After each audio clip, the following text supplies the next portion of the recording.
Hey guys, how's it going? Kevin Cleary here with a quick first impressions video for you on this knife right here. This is the Artisan Great White designed by Michael Gavick or Gavco Knives.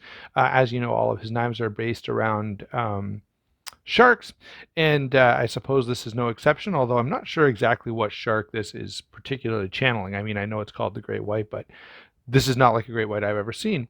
Anyway, this is the White Mountain Knives exclusive version. This is a budget knife, a liner lock in RPM 9 steel with contoured micarta scales, nice blue pivot collar there.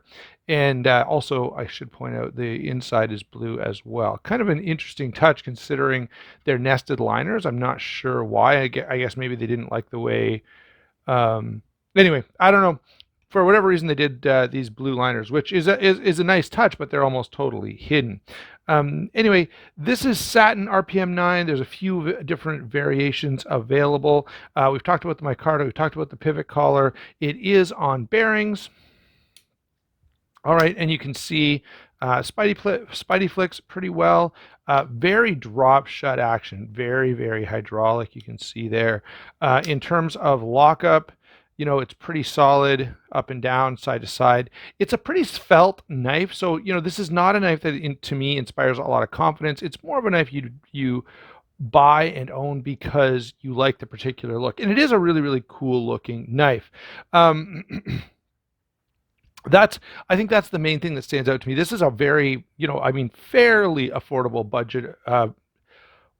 Fairly affordable offering for a Gavco design. And so if you're a big fan of Michael Gavick and you haven't had the opportunity to own some of his stuff, this might be a good option. You know, it kind of reminds me of a CRKT in that sense, where CRKT used to do um, a bunch of folders that were, you know, designed, that were popular designs that most people couldn't afford, but they would do them in a budget option. And that's sort of what's happening here.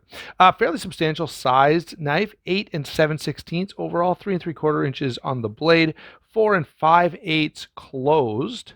So the blade to handle ratio is pretty good. This is actually a pretty slim package in terms of, you know, when you're carrying it in pocket, there's not much to it.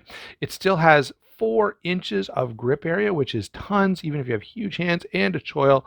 The one thing I will say is the blade with the choil and the thumb ramp here, that is a really, really nice touch. It really, you know, adds some ergonomic points as far as I'm concerned. And the weight on this is only 3.28 ounces. So pretty cool knife. Again, it's pretty light feeling in hand. That makes it a little more blade heavy. That is, the handle is pretty light feeling, making it a little blade heavy. And I don't normally comment on that, but I noticed it right away. So, you know, in terms of a first impression, I think it makes sense. That was one of the things that stood out as soon as I got this knife in hand. Otherwise, the things that stood out were just, it's a really cool looking knife. The blade shape is obviously a little bit different, not going to be for everyone, and not certainly going to be for every task, but cool nonetheless. The action is very good. So those are the things that kind of stand out. What I would say is this is more of an art piece, more of something you buy because you like the design, because you want something from Gavco that's, you know, but you don't want to pay for a custom or even one of the I think there's a thresher available through, well, actually two. There's one from BRS and one from Massdrop. But this presents another option, and it's not a bad option at all. There is also, by the way, if you like this, but you want something a little higher end, there is an S35VN titanium frame lock version available as well. So there you go, guys. This did come from White Mountain Knives. That's a quick rundown along with my thoughts. Go over there, use my discount code SHARPSTUFF, and that'll save you 10% if you want to buy one of these.